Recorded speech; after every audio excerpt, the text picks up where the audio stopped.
नमस्कार साथियों, आप सभी का इन टॉक में स्वागत है। आज का जो हमारा वीडियो विश्लेषण है, 20 जनवरी को सुप्रीम कोर्ट में नगर निगम इलेक्शन पर लग जाएगा रोक। क्या होगा 20 जनवरी को, इस सवाल का जवाब देंगे।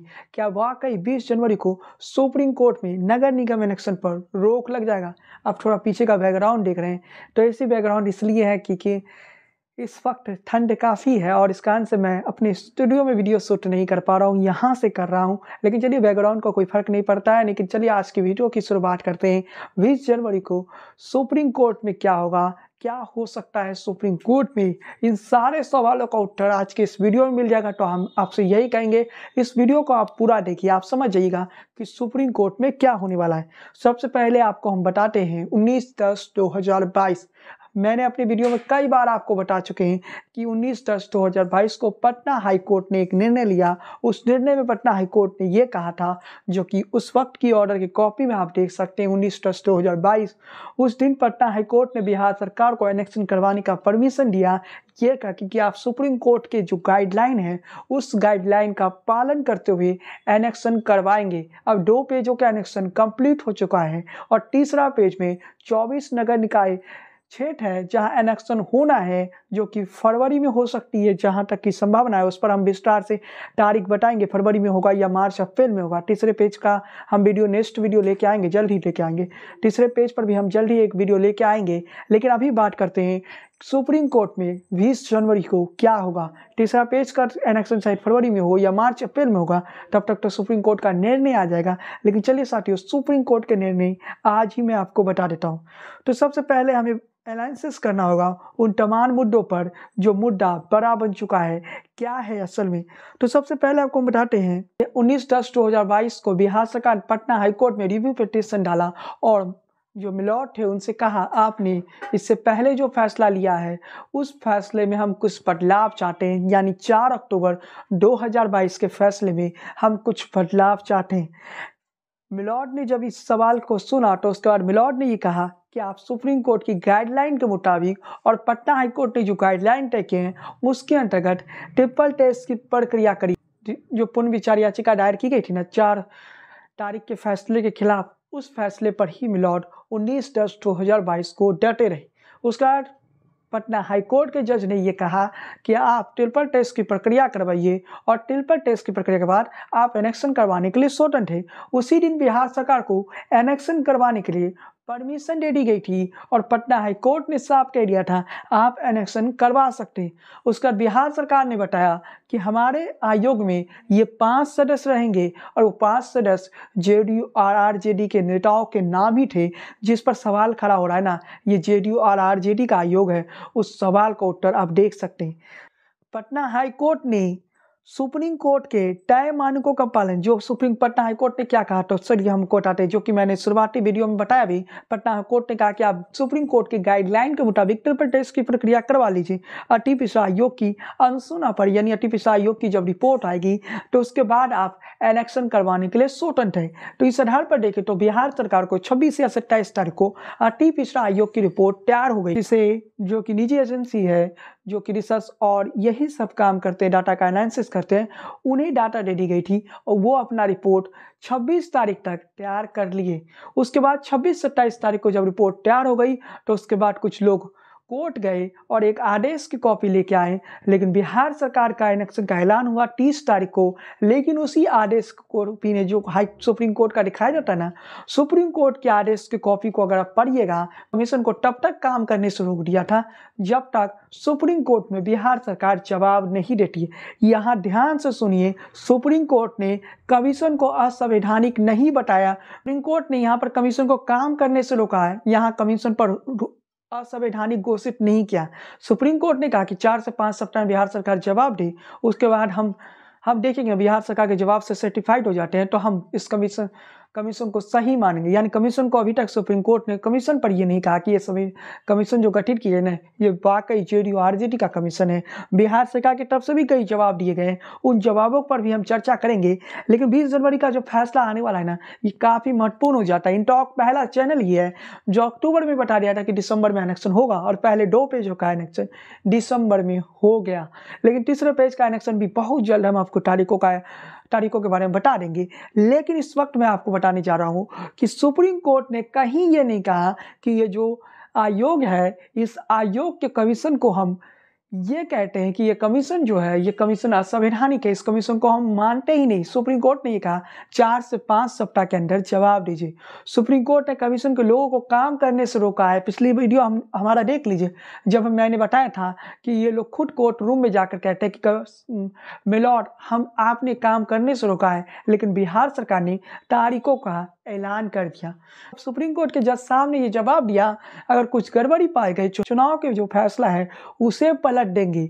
इसका मतलब कुछ गलत किया है बिहार सरकार ने, तब हम भविष्य में चुनाव के फैसला को पलट देंगे। लेकिन अभी रुकिए, ये जो कमेटी गठित हुई थी ना, ये कमेटी गठित होने के बाद भी हम उन तमाम लोग पक्षों के बात की, दोनों पक्षों के लोगों से हमने बातचीत की और समझने की प्रयास की आगे क्या हो सकता है। लेकिन उससे पहले आपको बताना चाहता हूँ, पूरा स्टोरी बताना जरूरी है। तो सबसे पहले आप ये जान लीजिए कि इस वक्त की जो कहानी है ना, सुप्रीम कोर्ट में ये बातें बहुत ही महत्वपूर्ण रखेगी। बिहार सरकार भी अपना पक्ष रखेगा, लेकिन सुप्रीम कोर्ट ये देखेगा कि जो कमीशन ने अपना काम सही तरीके से किया या नहीं, सुप्रीम कोर्ट की गाइडलाइन के मुताबिक किया नहीं। जो बिहार सरकार के लोग हैं ना, उनसे जब हमारी बातचीत होती ना, वो कहते हैं इस बार इलेक्शन नहीं रुक, कुछ नहीं हो सकता है। इस बार जो इलेक्शन रुका तो नहीं, अब इस बार इलेक्शन रद्द सुप्रीम कोर्ट नहीं करेगा। जो लोग महाराष्ट्र का उदाहरण देते हैं ना, महाराष्ट्र वाला केस कुछ और था, उस पर वीडियो मैं बना चुका हूँ, आप जाके देख लीजिए अगर अभी तक नहीं देखे हैं, लिंक मैं दे दूंगा। महाराष्ट्र की पिक्चर कुछ और थी। महाराष्ट्र की तरह बिहार में इलेक्शन रद्द होगा, जो लोग कहते हैं ना, उन लोगों के लिए मैं कहना चाहता हूँ पिछला वीडियो देख लीजिए। महाराष्ट्र की कहानी बिहार से बिल्कुल अलग थी। मामला आज विस्तार से समझते हैं कि हाईकोर्ट की तरफ से निकाय चुनाव रोक लगाने के बाद बिहार सरकार की तरफ से अक्टूबर में आनंद फानन में अति पिछड़ा आयोग गठित किया गया था। यानी अक्टूबर में बिहार सरकार ने अचानक ही अति पिछड़ा आयोग को गठित कर लिया। 1.5 महीने के अंदर बिहार सरकार ने रिपोर्ट तैयार कर ली और 1.5 महीने के अंदर ही बिहार सरकार ने इस रिपोर्ट को पेश भी कर दिया। यही सवालों के घेरे में क्या बिहार सरकार ने सही तरीकों से डाटा का एनालिसिस किया? 50,000 लोगों का बिहार सरकार ने सैंपल साइज लिया है, ये बातें मैंने आपको बता चुका हूं। लेकिन चलिए साथियों, इसी मामले को लेकर सुप्रीम कोर्ट कुछ लोग पहुंच गए। उन लोगों का दावा, बिहार सरकार ने जो कमीशन गठित की थी, उन लोगों ने अपना काम सही तरीके से नहीं किया। ये बातें जब सुप्रीम कोर्ट में आई ना, सुप्रीम कोर्ट ने इस कमीशन को काम करने से रोक दिया। सुप्रीम कोर्ट को शायद ये बताया नहीं गया था कि कमीशन ने अपना काम 26 नवंबर 2022 को पूरा कर चुका था। ये बातें सुप्रीम कोर्ट को शायद नहीं बताया गया था, मिलॉर्ड को ये बताया ही नहीं गया था। 26 नवंबर को काम पूरी हो गई थी। आप 28/11/2022 को जाते हैं और ये कहते हैं कि इस कमीशन पर रोक लगा दिया जाए, लेकिन ऐसा सुप्रीम कोर्ट ने नहीं किया। सुप्रीम कोर्ट ने इसके बाद कहा कि हम देखेंगे बिहार सरकार का रिपोर्ट को भी, अगर उसमें कुछ गलत पाया गया तब हम इलेक्शन पर रोक लगाएंगे। लेकिन पहले आप साथियों, आप जान लीजिए क्या सवाल सुप्रीम कोर्ट में उठ रही है। पहले भी ईवीसी को 20% आरक्षण दिया गया था और बाद में जब इलेक्शन हुई, यानी जो दोनों पेज की हुई, तब भी 20% ही आरक्षण दिया गया था। यही सुप्रीम कोर्ट में सवालों का घेरा आ चुका है। जो हमारे पास अपडेट आई है वो अपडेट बता रहे हैं, यह सुप्रीम कोर्ट में सबसे बड़ा सवाल बन गया है।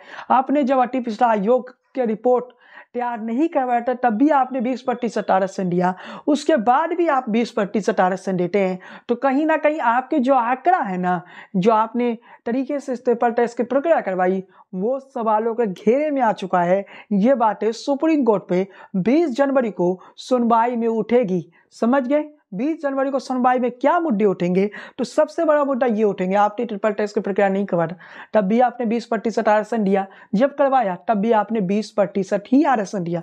ऐसा कैसे हो सकता है?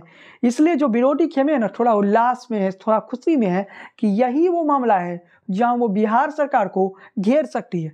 अब बिहार सरकार के जो पक्ष के वकील है ना, वो ये जवाब देंगे कि हमने जो किया वो पटना हाईकोर्ट के निर्देश पर किया। पटना हाईकोर्ट ने हमें क्या कहा था? पटना हाईकोर्ट ने यह कह दिया था कि आप ट्रिपल टेस्ट की प्रक्रिया जो कमीशन गठित की गई, उस कमीशन से करवाइए, उसके बाद आप इलेक्शन करवाने के लिए स्वतंत्र है।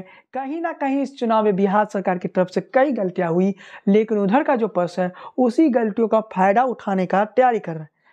और दूसरा बात है, सुप्रीम कोर्ट की गाइडलाइन के मुताबिक आप 50% से अधिक आरक्षण नहीं दे सकते। ये मुद्दा भी सुप्रीम कोर्ट में उठेगा। मेरे साथियों, इस पर हम रिसर्च कर रहे हैं और भी सारी जानकारी आपको हम लगातार देते रहेंगे। जब तक सुप्रीम कोर्ट की सुनवाई नहीं होती है तब तक आप टॉक लगा के रखिए, हम आपको बहुत सारे अपडेट देंगे। लेकिन हमारे पास और जानकारी आई है जो अति पिछड़ा आयोग के अध्यक्ष है नवीन आर्य ने रिपोर्ट पर बोलने से ही मना कर दिया। नवीन आर्य ने क्या कहा वो बताते हैं। नवीन आर्य ने कहा, जब ये पूछा गया कि प्रक्रिया किस प्रकार से आपने तैयार किया, रिजल्ट पर सवाल पूछने पर उन्होंने कुछ भी बताने से इनकार कर दिया। उन्होंने कहा कि फिलहाल इस मामले में वो कुछ भी नहीं बोल सकते। जब ये पूछा गया क्या ये मामला गोपनीय है इसलिए आप कुछ नहीं कह रहे, तो उन्होंने कहा कि इस पर उन्होंने बोलने से ही मना कर दिया। यानी नवीन आर्य कुछ बोल नहीं रहे हैं। ये सवाल बड़ा हो चुका है कि नवीन आर्य क्यों नहीं बोल रहे हैं। हो सकता है सुप्रीम कोर्ट में मामला विचाराधीन है, इस कारण से नवीन आर्य कुछ नहीं बोले।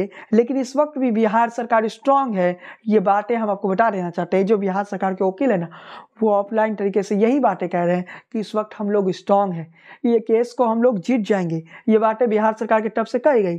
लेकिन कई सवाल बिहार सरकार पर उठ रहा है कि बिहार सरकार ने ट्रिपल टेस्ट की प्रक्रिया सही तरीके से नहीं करवाई। सुप्रीम कोर्ट ने 2010 में एक निर्णय लिया था। जो सुप्रीम कोर्ट की 2010 के जो निर्णय, यानी आज से 13 साल पहले, क्योंकि 2023 आ चुका है, और 13 साल पहले सुप्रीम कोर्ट ने आरक्षण को लेकर एक केस हुआ था। केस में इस ग्राउंड पर चैलेंज किया गया था कि बिना सर्वे करवाए गए पूरे देश में सरकार द्वारा वोट बैंक बनाने के लिए चुनाव में आरक्षण दिया गया था। इस केस में फैसला हुआ, ट्रिपल टेस्ट का आया। यानी सुप्रीम कोर्ट में जो फैसला हुआ, ये 2010 की बात करें तो इसलिए हुआ क्योंकि पूरा देश में अलग तरीके से आरक्षण दिया जा रहा था, वो गलत तरीके से वोट बैंक बनाने का तरीका था। तो 2010 में सुप्रीम कोर्ट ने कुछ गाइडलाइन तय किए गए और उसी गाइडलाइन के मुताबिक आप ट्रिपल टेस्ट की प्रक्रिया करवाइए, उसके बाद आरक्षण दे सकते। महाराष्ट्र का जो मामला था वहाँ ट्रिपल टेस्ट की प्रक्रिया नहीं हुई थी, फिर से बताना चाहता हूँ। इसके अलावा उत्तर प्रदेश में हाल में ही एनेक्शन पर रोक लग गया ईवीसी सीटों का, तो उसके कारण ईवीसी सीटों को जनरल करके एनेक्शन करवाए। पर उत्तर प्रदेश के जो न्यायालय है, उत्तर प्रदेश में भी हाई कोर्ट ने रोक लगाया था। तो उस मामले पर भी हम जाते हैं। उत्तर प्रदेश का मामला जो था, वहाँ भी उत्तर प्रदेश की सरकार बिना ट्रिपल टेस्ट की प्रक्रिया करवाए ही आरक्षण दे दिया गया था। जो बिहार की सरकार ने गलती की थी, वहाँ उत्तर प्रदेश की सरकार की गलती हाईकोर्ट ने पहले पकड़ लिया, इसलिए वहाँ जितने भी प्रत्याशी थे उनके पैसे बर्बाद नहीं हुए। पहले ही ये पता कर हाईकोर्ट ने रोक लगा लिया और ये कह दिया हाईकोर्ट ने कि आप ट्रिपल टेस्ट की प्रक्रिया करवाइए या फिर बिना ईवीसी सीटों का आप इलेक्शन करवाइए। खैर, उत्तर प्रदेश की सरकार ट्रिपल टेस्ट की प्रक्रिया करवा रही है और उत्तर प्रदेश की सरकार वर्तमान में 4 तारीख को सुप्रीम कोर्ट में उत्तर प्रदेश का मामला पर भी सुनवाई है। जो लोग उत्तर प्रदेश के मामला जानना चाहते हैं उनके लिए हम उत्तर प्रदेश का भी वीडियो लेके आएंगे। लेकिन इस वक्त बिहार पर रहते हैं और बिहार का जो मामला है ना, वो मामला पूरी तरह से कंफ्यूजन है और इसमें बिहार सरकार कहीं ना कहीं गलती की है। लेकिन इसके साथ ही जो बिहार सरकार के खिलाफ है ना, उनका केस इस वक्त स्ट्रॉन्ग नहीं है। बिहार सरकार के लोग कह रहे हैं, जबकि उधर के लोग कह रहे हैं कि मेरा केस स्ट्रॉन्ग है। अब दोनों में से किसका सुनिएगा? जब फैक्ट के आधार पर आप देखिएगा तो 20 जनवरी को जो सुनवाई होगा उसमें बिहार सरकार अभी तक काफ़ी मजबूत है, काफ़ी स्ट्रॉन्ग है। मैं आगे भी वीडियो लेके आऊँगा और बिहार सरकार क्या हो सकता है इस मामले में, ये भी बताएंगे। बिहार सरकार इस मामले में कैसे आगे बढ़ सकता है। जैसा कि आप जानते हैं, इंटॉक आपको कभी झूठ नहीं बताता है। इंटॉक पूरी तरह से फैक्ट के आधार पर विश्लेषण करता है। हम लगातार रिसर्च कर रहे हैं और हम इस मामले पर रिपोर्ट लेके आएंगे। पिछला जो कुछ दिनों तक हमने इलेक्शन से जुड़े अपडेट दे रहे थे, वो मेरे गृह जिला कटिहार से जुड़ा था। इस कारण मैं सुप्रीम कोर्ट की सुनवाई पर वीडियो लेकर नहीं आ सका। लेकिन मैं उन सभी लोगों से कहना चाहता हूं जो भी इस मामले पर वीडियो देखना चाहते हैं, वो लोग इन टॉक पर देखें। हर रोज़ मैं एक वीडियो लेके आऊँगा आपके लिए। हर रोज़ मैं बताऊँगा सुप्रीम कोर्ट की सुनवाई किस तरह से आगे बढ़ेगा। इसके अलावा मैं सुप्रीम कोर्ट के आगे आपको उत्तर प्रदेश का भी उदाहरण देंगे। मध्य प्रदेश वाला उदाहरण मैं दे चुका हूँ। मध्य प्रदेश में जो ईवीसी को आरक्षण दिया गया था वो 35% नहीं था, उसका रिसर्च पूरा हो चुका है। वो 25 से 26% कई जगह रहा, तो कई जगह 25% रहा। तो ईवीसी के जो सीटों का आरक्षण था ना, बिहार सरकार ने काफ़ी सोच समझ कर दिया 20%। अब ये सवाल हो सकता है कि सीटों का बदलाव नहीं हुआ, क्यों नहीं हुआ? बिहार सरकार वो सुप्रीम कोर्ट में शायद उसका भी आंसर दे। हो सकता है बिहार सरकार ये कहे कि जो जो हमने डाटा निकाला उसमें जिन सीटों को हमने ईवीसी सीटें घोषित की उन सीटों में लगभग सही रहा, लेकिन कुछ चैनल ये कह रहे हैं कि पूरा चुनाव रद्द हो जाएगा। ऐसी बातें हमारे सामने आ रही है, तो मैं उन सभी लोगों से कहना चाहता हूँ अब ज़्यादा इंतजार नहीं करना पड़ेगा। एक वीडियो जब अगला वीडियो हम लेके आएंगे ना, उसी मुद्दे पर लेके आएंगे, क्या इलेक्शन रद्द हो जाएगा या फिर नहीं होगा। काफ़ी लंबा हो चुका है वीडियो, इसलिए इस वीडियो में बस इतना ही। अगला वीडियो हम जल्द लेके आएंगे साथियों। उसके बाद हम बात करेंगे कि वाकई चुनाव पूरी तरह से रद्द हो जाएगा, ये जो एक चैनल अफवाह फैला रहा है उसमें कितना दम है। हम लगातार बातचीत कर रहे हैं, जो भी लोग इस केस से जुड़े हुए हैं उनसे हम समझने के प्रयास करें कि क्या आगे हो सकता है। लेकिन सुप्रीम कोर्ट में हमें लगता है बिहार सरकार अभी स्ट्रांग है, लेकिन अगला वीडियो जब लेके आएंगे उसमें काफ़ी सारी जानकारी आपको हम देंगे, इंतजार करिए। खैर साथियों, ये वीडियो आपको कैसा लगा अपनी टिप्पणी कमेंट बॉक्स में दीजिए। वीडियो पसंद आई हो तो लाइक कीजिए, शेयर। यूट्यूब पर पहली बार आए हैं तो हमारे यूट्यूब चैनल को सब्सक्राइब कीजिए, बेल आइकन को क्लिक कीजिए। फेसबुक पर अगर ये वीडियो देख रहे हैं तो हमारे पेज को फॉलो कीजिए, लाइक कीजिए। बने रहिए इन टॉक के साथ। जय हिंद, वंदे मातरम।